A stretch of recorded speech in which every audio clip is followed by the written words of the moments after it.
Welcome to our comprehensive guide on how to display your pronouns on your Facebook page. Adding your pronouns can help create a more inclusive and welcoming online environment.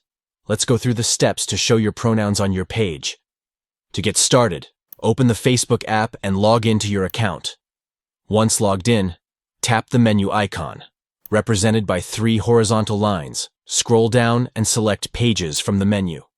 Next, switch to the specific page where you want to showcase your pronouns by tapping the down arrow next to your profile photo at the top of the screen. Select the page you wish to switch to. Now, tap on your page's profile picture.